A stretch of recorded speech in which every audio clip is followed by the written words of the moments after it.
enye no ntina mo ha media me ba be kan egum se ne ma ye money bill ti beta anka eba ne den na obi odiba wo mi achi enkoa na NDC fo attack no e wona we delegate e kwasa wo ma wa adwene mu da ho na wo say Canada Japan ne NDC for contracts wo mo wa pam se Canada ense MPP party no na wo muntua ne ka wato MPP party na ma NDC for mo mu hu ana adanti na wo mo edi Canada Japan achi no wo mo nchi wo na won ediba wo mi achi enkwa no mo chi na IGP me ka chiro there is God se bias na IGP wo ye no nyame wo ho hwe wo adanti na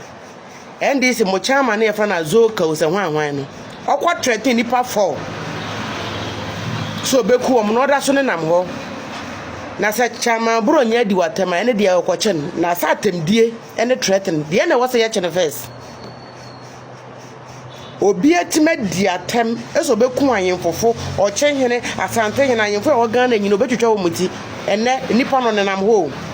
obi atime di oba atem di emotions na awe aye awodi a problem tie yi e di na atem no nenam ho na mete munyame obetua moka mete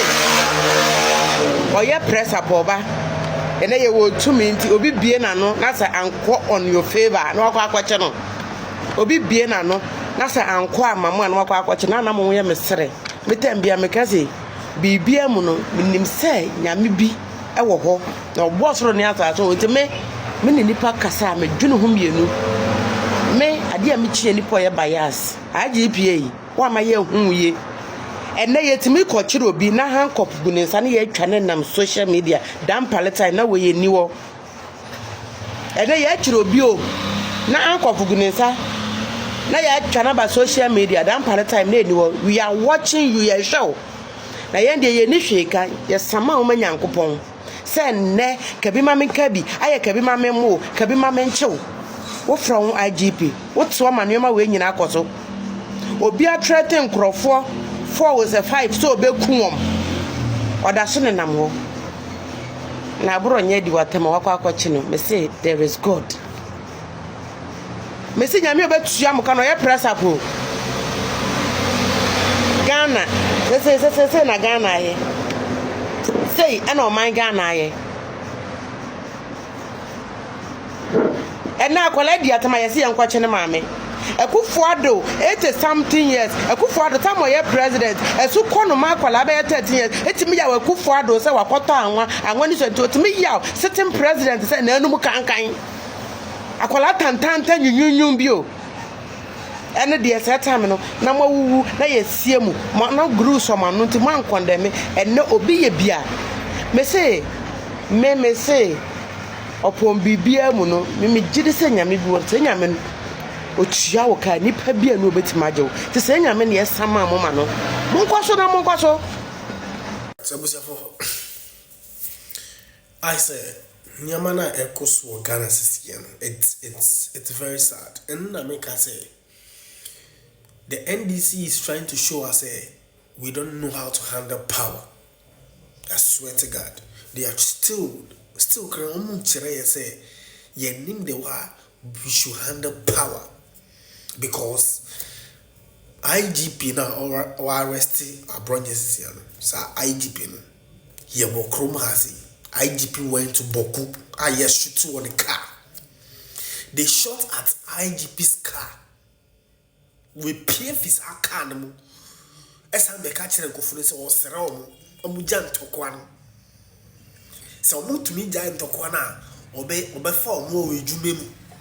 This same IGP, bro, let's be serious as a country.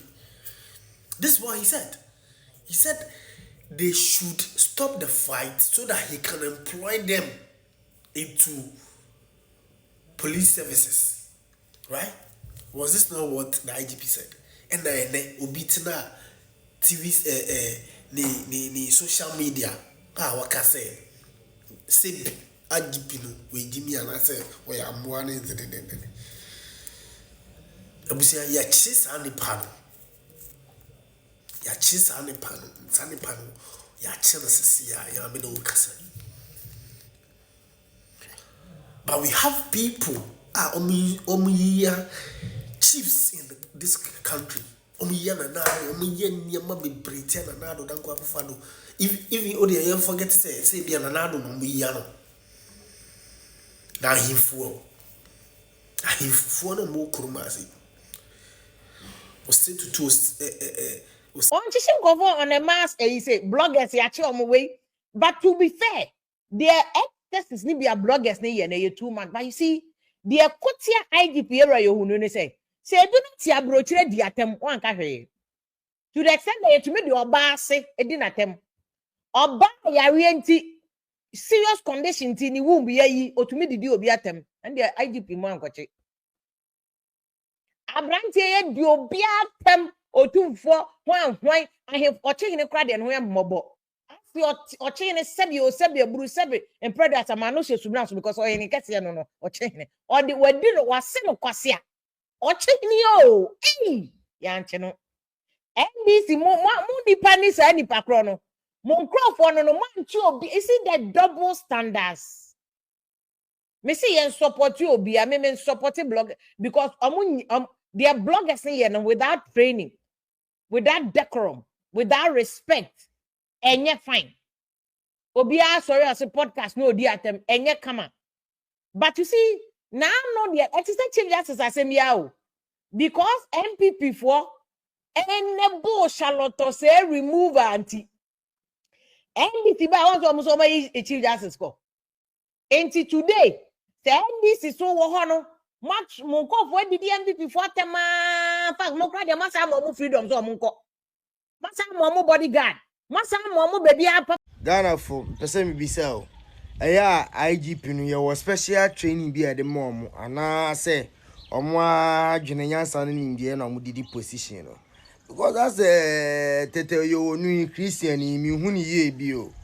me na chire mo chire me ba say ye Ghana ye IGP ko Bawku embra ntoko esi Bawku emo bitam tuo so shoot ne kunu ebo ne kam ka na bulletproof ntina anka no but o si from be pass ani pa na choka chen so nya abotre mefa no Ghana police but obi so tina TV so